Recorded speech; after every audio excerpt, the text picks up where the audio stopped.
Assalamualaikum warahmatullahi wabarakatuh. Saya Intan Aulia, Wahyu Itereski nanti dengan NIM 21241010191. Di sini saya akan memenuhi tugas UTS jaringan komputer yang saya itu dari kelas A. Jawaban saya, oke. Di sini ubahlah bilangan desimal berikut. Itu 180 ke bilangan binary. Ke bilangan biner. Di sini ada yang tipe biner. Nah, di sini bilangan biner itu kan bilangan yang dibagi dua dan sisanya ini yang bakalan dijadikan bilangan biner. Jadi di sini tuh penulisannya 180 dibagi 2 sama dengan 90 dengan sisa 0. Oke, dan kemudian di sini yang hasilnya tadi hasil baginya dibagi lagi dengan 2. Jadi itu bakalan dibagi terus ya dengan bilangan 2 ini sampai habis, sampai hasilnya tuh 1 atau nggak bisa terbagi. Dan di sini itu gimana cara kita menulis jawabannya? Dari semua sisa ini kita tuliskan itu dari yang paling bawah atau yang paling akhir gitu. Berarti di sini untuk bilangan biner dari 180 ialah 0110100. Nah, inilah yang merupakan bilangan biner dari 180. Selanjutnya untuk 190. Bilangan 190 ubahlah ke oktal. Nah, oktal sendiri itu kan semua bilangan yang intinya tuh perhitungannya itu habis dibagi dengan 8 sampai habis lah, sampai tidak bisa dibagi lagi gitu. Nah, di sini tuh cara nulisnya nih 190 dibagi 8 sama dengan 23 dengan sisanya 6. Terus di sini sama kayak yang tadi. Kemudian di sini 23 dibagi 8 sama dengan 2. Sisanya ada berapa? Ada 7. Tulis di sini. Kemudian di sini 2 dibagi 8 kan nggak bisa. Karena yang 8 ini lebih besar gitu daripada 2. Maka ya bilangannya tetap 2 sama kayak yang hasilnya yang terakhir tadi. Berarti bilangan oktal dari 190 yaitu 276. Seperti itu. Nah, sama tadi ya, semua itu konversi bilangan itu ditulisnya dari yang paling akhir gitu, kalau di perhitungannya. Selanjutnya ke bilangan ini, 200 ke bilangan heksadesimal. Nah, 200 ini kan heksadesimal itu bilangan 16 ya. Jadi intinya tuh gimana caranya menghitung itu dihabiskan sampai nggak bisa dibagi. Nah, kayak gini 200 dibagi 16 sama dengan 12.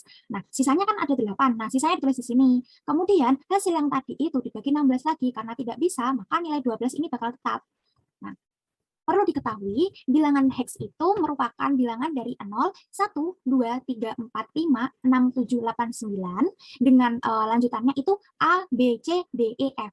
Nah, perlu diketahui juga A, B, C, D, E, F ini merupakan seperti kayak pembilangan dari angka 10 sampai 16. Nah, karena ini bilangannya angka 10 sampai 16, berarti angka 16-nya di sini tuh tidak ikut. Kenapa kok tidak ikut? Karena gini, kalau misal 16-nya ini ikut, berarti kan nanti masih bisa dibagi 16. 16 dibagi 16 kan masih ada 1. Nah, berarti kan habis ya, masih habis terbagi. Itu nggak bisa, intinya kan di sini kan udah ada 1. Jadi ya nggak bisa dianggapannya kayak dibilangkan jadi A, B, C, D, F itu nggak bisa. Nah, karena di sini ini ada angka 12, kan berarti hasil heksadesimalnya itu 12,8 ya, atau 128. Nah, 12 ini kita cerminkan atau kita ganti dengan bilangan heksanya yaitu C. Kan gini, 10, 11, 12. Nah, 12-nya kan ada di C. Nah, berarti angka 12-nya ini diganti sama C. Tuh. Selanjutnya, maka bilangan heksadesimal dari 200 yaitu C8. Nah, tuh. Kemudian untuk soal yang nomor 2, itu kita konversikan dulu. Ini mohon maaf, bentar. Ini bilangan oktal. Ya, ini dulu. Oke, dimintanya oktal ya. Nah, jadi bilangan 3AB itu kita konversikan dulu ke bilangan biner. Karena semua konversi bilangan itu kita harus konversikan dulu ke biner sebelum ke yang lainnya gitu. Jadi pertama-tama kita harus mengubah bilangan 3AB dari heksa ke biner. Kemudian kita kelompokkan 3 bilangan mulai dari kanan. Kemudian kita konversikan baru bilangan biner yang tadi sudah dikelompokkan ke bilangan oktal sesuai dengan konversi tabel. Gimana maksudnya? Oke, di sini ada tabel konversi ya. Ada bilangan desimal, bilangan biner, bilangan oktal, sama heksadesimal. Nah, untuk perhitungannya sendiri bagaimana? Untuk perhitungannya sendiri di sini 3AB kita konversikan dulu ke bilangan biner. Kita konversikan. Bilangan 3 ini, bilangan binernya berapa? Di sini kan ada. Mungkin biar lebih mudah. Nah, di sini bilangan 3 ini jadi apa? Nah, bilangan 3 ini, bilangan 3 di sini, nanti di sini binernya ialah 11. Maka kita tulis di sini bilangan binernya itu 0011. Kenapa kok kita tulis 4? Karena menyesuaikan dengan yang bawahnya ya. Jadi karena di sini bawahnya itu kita tulis, di sini kan A ini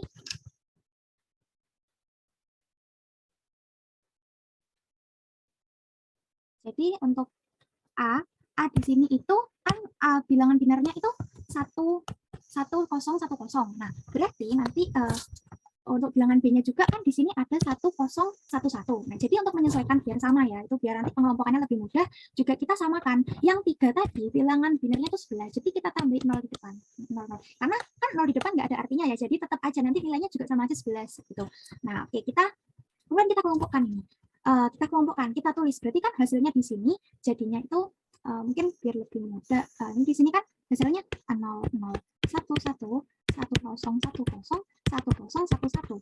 Nah, kalau ini kan kalau dijadikan 1. Nah, kalau biar ini kan tadi pengantarnya itu dikelompokkan sejumlah 3 bilangan dari kanan ke kiri. Jadi, waktu pengelompokannya itu kita garis-garis kayak ini. Kita garis-garis, ini kan ada garis oranye. Jadi, ini 110 digaris atau garis semu ya, ini garis pembatas aja. 101 digaris lagi, 001 kita garis lagi, kemudian 100 selesai. Nah, berarti kan di sini sudah ada 1, 2, 3, 4 kelompok. 4 kelompok. Dari 4 kelompok ini, karena sudah dikelompokkan, nah kita baru ubah ke bilangan oktal atau bilangan yang tadi itu di soalnya itu diminta gitu ya. Kita lihat di sini, 001 itu di sini jadi apa? Kan terhitung 1 ya, di sini sama aja kayak gini. Terhitung 1. Nah, bilangannya berarti 1. Kita tulis di sini 1. Kemudian bilangan 110 itu di sini jadi apa? Oh, di sini ada 10. Berarti heksanya ialah angka 6. Kita tulis di sini 6. Kemudian di sini kan kolom ketiga ada 101. Kita cari di sini 101. Oh, di sini ada bilangan 5. Ini bilangan 5 ya. Kita tulis di sini 5. Nah, terus yang terakhir ada 101. Oh, di sini kan ada 011. Berarti di sini kan sama aja seperti angka 11 ya. Kita cari 11 di sini. Oh, angka 3. Tulis angka 3 di sini. Jadilah 3 AB itu berapakah bilangan oktalnya sama dengan 1653. Itu. Nah, selanjutnya kita akan membahas terkait soal nomor 3. Berapakah bilangan oktal dari 221? Kelompokkan. Di sini kan tadi sudah tertulis ya. 010, 010, 001. Kita kelompokkan dari yang belakang. 1000 garis. 1001 garis, kemudian terakhir 0. Nah, sama seperti yang tadi, setelah kita konversikan dengan bilangan biner, kita lanjut ke konversi ke heksa. Jadi dari biner ke heksa ya. Nah, dari sini, untuk 0 sendiri di sini angka berapa? Oh, tetap 0, kita tulis.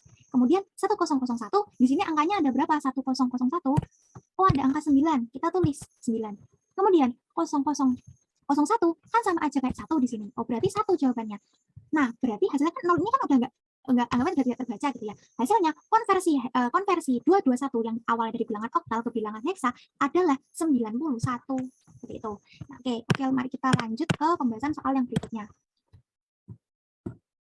Nah, di sini ada fungsi kabel. Nah, kabel yang ditanyakan pada soal yaitu kabel nih. Di sini ada kabel yang berwarna merah seperti petir, kemudian kabel yang bergaris lurus, dan juga kabel yang putus-putus. Nah, kita kan udah melihat di Cisco itu, yang pertama ini itu namanya adalah nih, kabel automatically choose connection type. Yang fungsinya ialah pada Cisco, kabel otomatis ini itu dapat menentukan secara otomatis jenis kabel apa yang digunakan dalam menghubungkan antar device atau antar perangkat dalam sebuah jaringan. Selanjutnya untuk yang B atau kabel yang tadi gambarnya garis lurus itu merupakan kabel straight atau nama lengkapnya di Cisco ialah kabel chopper straight through. Nah, fungsinya itu digunakan untuk menghubungkan dua device atau dua perangkat jaringan yang berbeda jenisnya dengan port Ethernet-nya, seperti menghubungkan PC dengan host, atau PC host dengan switch atau hub, kemudian router dengan switch, dan lain sebagainya. Nah, selanjutnya untuk kabel yang tadi atau kabel yang putus-putus tadi itu namanya kabel chopper crossover. Namanya kabel chopper sih, kabel cross juga bisa. Itu fungsinya digunakan untuk menghubungkan dua perangkat jaringan yang sama jenis dengan port Ethernet seperti switch dengan switch, router dengan router, PC dengan PC, switch dengan hub, dan lain sebagainya. Seperti itu. Oke, dan selanjutnya kita akan membahas soal nomor 5. Di sini pertanyaannya itu adalah sebutkan fungsi dari kabel straight. Nah, kabel straight di sini kan sama seperti kabel PTP. Kan sudah kita tahu, kabel straight di sini fungsinya ialah menghubungkan dua perangkat yang berbeda jenisnya. Nah, mungkin untuk lebih spesifikkan lagi, apa saja sih fungsi dari kabel straight itu yang memiliki 8 warna kabel. Nih, 8 warna kabel. Jadi di sini yang pertama kan, di sini ada 8 kabel ya yang jadi penyusun kabel straight ini. Yang pertama ada susunannya itu ada putih orange, putih hijau, biru, hijau, putih coklat, dan juga coklat. Untuk putih orange, kemudian putih hijau, serta warna hijau itu fungsinya sebagai media penghantar paket data. Nah, sedangkan untuk warna biru dan putih biru itu berfungsi sebagai media berfungsi sebagai media penghantar paket suara. Sedangkan untuk warna putih coklat itu berfungsi sebagai media penghantar tegangan DC. Sedangkan untuk yang coklat sama seperti yang putih coklat yaitu sebagai media penghantar tegangan DC. Oke, mari kita lanjut ke nomor 6. Perintah untuk mengaktifkan switch itu apa? Nah, perintah untuk mengaktifkan switch itu ialah enable. Nah, enable dapat kita buktikan. Di sini ada bukti screenshot dari codingan yang nanti bakalan saya jelaskan. Di sini ada switch enable karena kalau tidak masuk enable itu tidak akan masuk ke bagian konfigurasi dari ini jaringannya itu. Jadi enable ini fungsinya untuk mengaktifkan switchnya. Dan di sini ada bukti screenshot untuk S0, S1 dan juga S2. Akan saya lanjutkan, akan saya jelaskan lebih lanjut di Cisco-nya nanti. Dan yang nomor 7, fungsi dari line console 0 adalah sebagai apa? Fungsinya ialah sebagai batas atau pengamanan perangkat yang kuat pada perangkat Cisco dari orang lain yang berusaha masuk atau melakukan konfigurasi pada perangkat router dengan menggunakan kabel konsolnya. Itu. Jadi di sini intinya tuh fungsi dari LAN console itu batasnya ya, batas dari konfigurasi lanjutan-lanjutan yang biasanya tuh hanya dilakukan oleh para administratornya saja. Tuh. Dan yang nomor 8, bagaimana cara mengubah password dari konsol? Nah, pertama-tama kita harus masuk dulu nih konfigurasi seperti biasa. Nama switchnya, enable, kemudian konfigur terminal, selanjutnya kita tulis, kan nanti bakal masuk ke config-nya ya. Jadi di sini untuk masuk ke konfigurasi itu untuk menghidupkan switch-nya kan enable. Nah, untuk masuk ke konfigurasinya itu ada konfigur terminalnya dulu. Tuh. Nah, selanjutnya ada kita tulis enable secret rahasia ini passwordnya kalau sudah ada di yang kemarin itu kita tulis dulu passwordnya apa. Nah, selanjutnya kemudian kita akan membuat password pada line console. Apabila sudah pernah memasukkan password pada konsol, maka kita harus login terlebih dahulu dalam menggunakan password yang ada, baru mengetikkan ulang password yang baru. Gitu. Nah, ini kita keluar gitu ya. Setelah kita enable itu nanti itu akan ada muncul tampilan seperti ini. Authorized personnel only gitu. Itu banner MOTD-nya itu nanti ada user access verification. Nah, password yang pertama di sini itu kita harus masukkan dulu. Password yang di konsolnya itu apa gitu. Passwordnya ini kan di sini ada UTS Jercom. Nah, selanjutnya kita enter itu bakal masuk ke bagian penghidupan switch. Maka kita hidupkan dulu atau kita aktifkan dulu switch-nya dengan mengetikkan enable. Nah, enable switch ya kan, enable gitu ya. Terus passwordnya kita ketik dulu juga rahasia, itu kan tuh password kelasnya itu yang di awal. Kemudian kita masuk ke bagian konfigurasi atau membuat password baru. Di sini ada line console 0, inputkan password yang baru. Selanjutnya S0 config akan masuk ke konfigurasinya lah, line konfigurasinya. Kita ganti passwordnya yang awalnya dari UTS Jercom, kita ganti menjadi UTS saja. Kemudian kita pencet login, exit dan exit. Dan jangan lupa setelah kita pencet seperti itu, kita lakukan copy running config startup config untuk menyimpan konfigurasi yang tadi ke NVRAM supaya tidak hilang. Dan nanti kalau misal login lagi, itu isinya bakalan passwordnya itu ialah UTS aja gitu. Oke, selanjutnya untuk soal nomor 9, kabel yang digunakan untuk menghubungkan antara suatu server dengan workstation adalah, jawabannya ialah kabel koaksial. Nah, kabel koaksial di sini jenisnya tuh T-Net ya, yang 10 base 2, yang ujungnya diberi resistor dengan impedansi 50 ohm, sehingga akses workstation dengan server atau sebaliknya dapat berjalan dengan stabil dan juga konsisten gitu. Dan selanjutnya, yang nomor 10 ialah ada link pengerjaan Cisco. Oke, selanjutnya di sini kan yang tadi kita nomor 10 itu kita mengerjakan sebuah soal dari Cisco. Jadi di sini saya akan buka lagi gimana tampilan dari pengerjaan Cisco paket tracer yang telah saya lakukan. Nah, di sini sambil menunggu ini, nah kalau sudah hijau ini, oke kita lanjut. Nah, di sini terdapat soal. Lebih mudah.